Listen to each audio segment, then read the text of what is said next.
The following episode of Irish Bandit Revolution is dedicated to the memory of the incredible Stan Lee, who passed away on November 12th, 2018. It's not hard to see, judging from some of my videos in the past, that I was a great admirer of Stan Lee's. He was a personal hero of mine, and while I never got the opportunity to meet him, I always felt a certain kinship to him because he made you believe in your dreams, no matter how big they were. And that's something we need more of in this world today. So, Mr. Lee, you will be greatly, greatly missed by everyone who loved you, especially those who knew you so well. Thank you for all your gifts. Thank you for all your contributions over the many years you were part of Marvel Comics and part of everyone's life who you touched, be it in whatever way it was, whether it was a smile, a kind word, or just a comic book you worked on. Thank you so much, Stanley, and we will miss you greatly.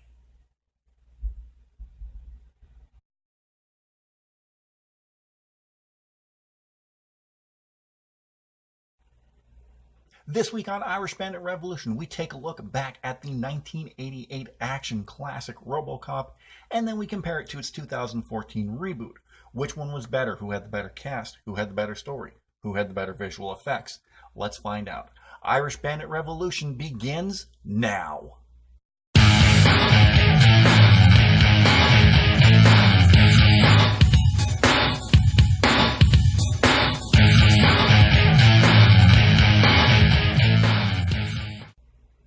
Welcome back to another edition of Irish Bandit Revolution. I hope everyone is having a great week. I, as always, am your host, the one, the only, the second Irish Bandit. This week on Irish Bandit Revolution, we're bringing back Then and Now. It was kind of funny because I was looking over all of my memories on Facebook, and I see I did the last Then and Now a year ago. Exactly. It was the Pete's Dragon one. And I haven't done another Then and Now since. That is changing very, very soon because I'm going to have another Then and Now coming up. Not next season, but the season after that. I got another special one coming up very, very soon. Movie I've talked about before, but we'll get into that another time. Anyway, we're bringing Then and Now back. And I'm going to talk about one of my favorite action movies of the 1980s. This was just an imaginative movie and came out in 1988, so I was pretty young when I watched it. So, seeing how violent it was, I'm surprised my parents actually let me watch this movie, but I absolutely love it. It had two other movies come out after it. One was pretty good, the other one wasn't so good. But we are talking about the 1988 classic RoboCop, and we're going to be comparing it to its 2014 remake. Let's just, get right down into it, because these are, if you ask me, both of these are great movies. And we're going to be judging these on 4 different criterias. Best lead, best Alex Murphy / RoboCop, best villain, best visual effects, and best overall story. So we're going to be breaking those 4 down for you, and let's just kick it off right now with best visual effects.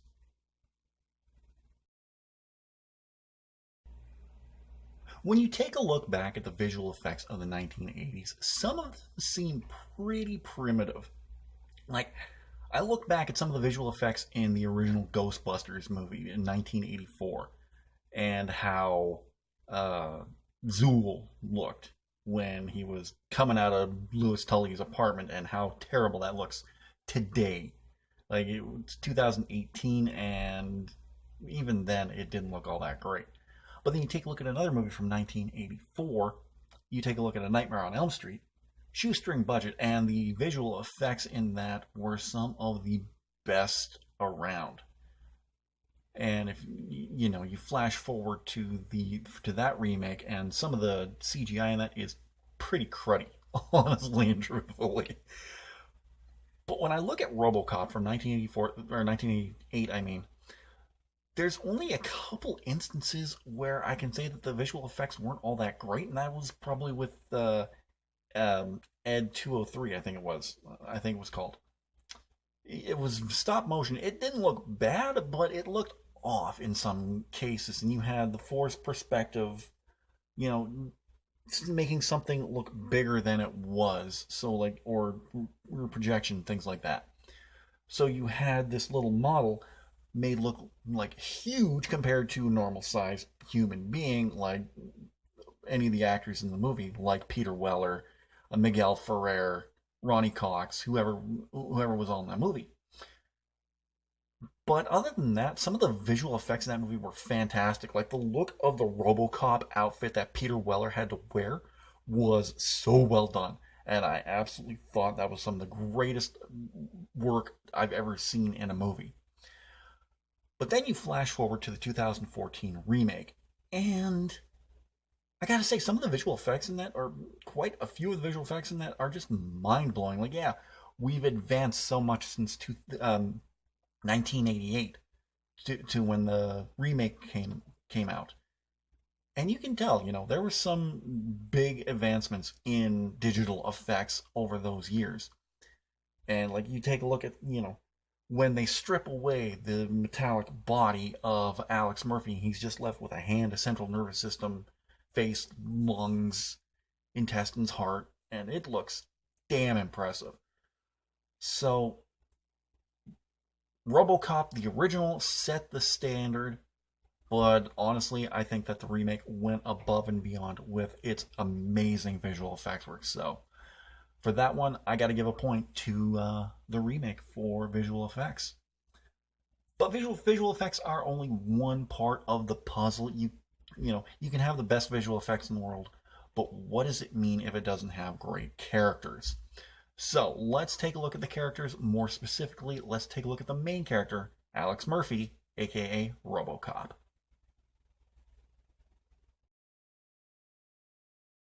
Now you can say to yourself, you can put anybody in that costume and they could be RoboCop. They pretty much did that with the third movie. I don't even know who played the role of RoboCop in it. I know that Peter Weller was Alex Murphy for RoboCop 1 and RoboCop 2, didn't return for RoboCop 3. But you also have to factor in that in the first movie there was a lot of emotion going on with Alex Murphy, because here was a good cop who just happened to be in a bad situation when he got mixed up with Clarence Boddicker and his crew, got his hand shot off, got his arm shot off. They just unloaded on him in one of the most goriest scenes ever filmed, until Clarence Boddicker just kind of put a bullet in his head. See, that's a thing from the two movies, because Alex Murphy in the first one dies. They just kill him off right within the first 15 minutes of the movie. Just boom, dead. In the remake, he doesn't die, but they kind of look at the suit as kind of a life support system for him. So there's one big difference from the movies. Murphy's dead in the first one. He's basically on life support in the remake. I think both actors, Peter Weller and Joel Kinnaman, do great jobs at just fleshing out this character who, it seems funny when you say fleshing out a character when the character is like mostly robotics and metal. I think both of them do just a great job at just putting the emotion in the character, because, Alex Murphy in both movies is a family man. He has a wife and a son, and he kind of has to leave that life behind. And you see the pain that Murphy goes through in both instances, leaving his family, especially more so in the original, because there's a glitch in RoboCop's system where he goes to the old Murphy house and he has all these memories come back, like of Halloween and taking a picture with him and his wife and his son, or just the intimate times he spent with his wife. So I think both do a great job conveying that. but it's hard to say who does it better. Joel McKinnon, or I think that was his name, or Peter Weller in the original movie. This is a coin toss for me, but I got to give it to Peter Weller, honestly. Joel did a fantastic job in the remake, but Peter Weller was the one I grew up with originally. Like I said, no, he did. Joel did a fantastic job, but Peter Weller is the one that I will always remember as RoboCop. But what good is a hero if you don't have villains? Which movie had the best? Let's talk about that right now.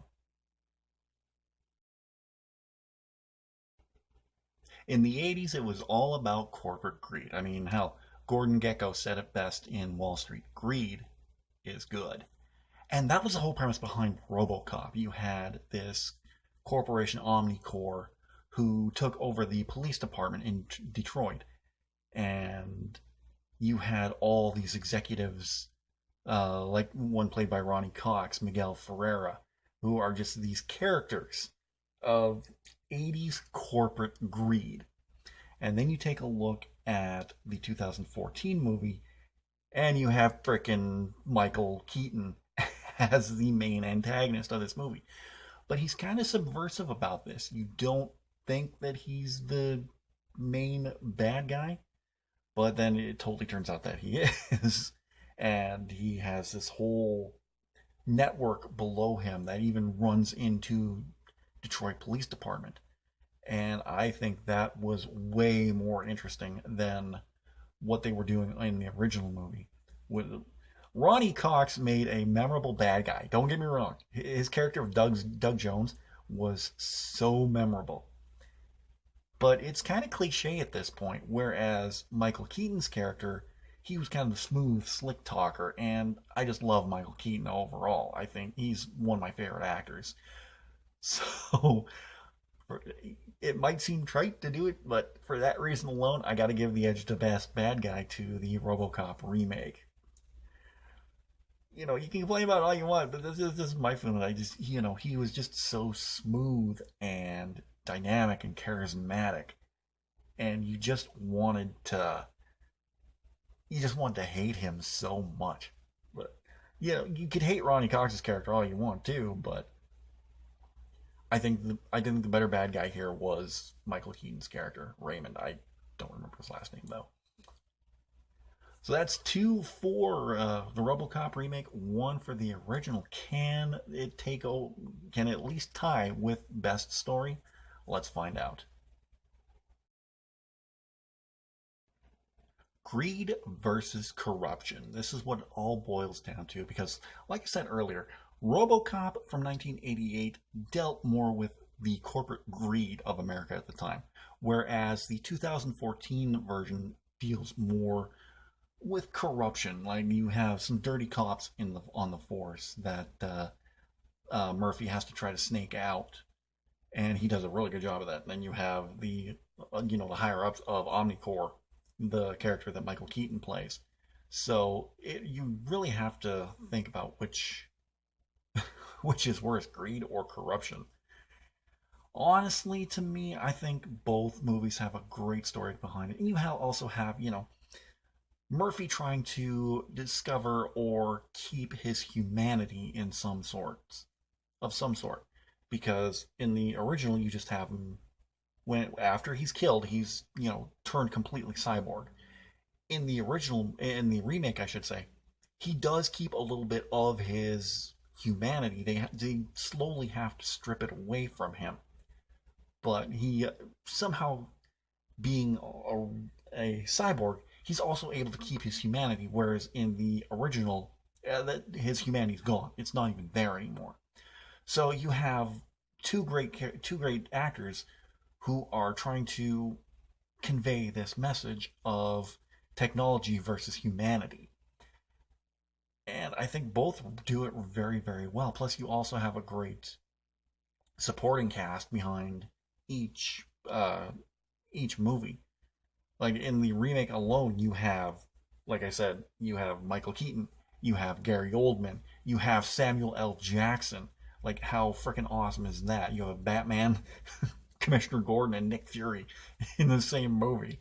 So, and I have to say, I do love some of the little touches that they put into the remake that kind of just pay homage to the original one.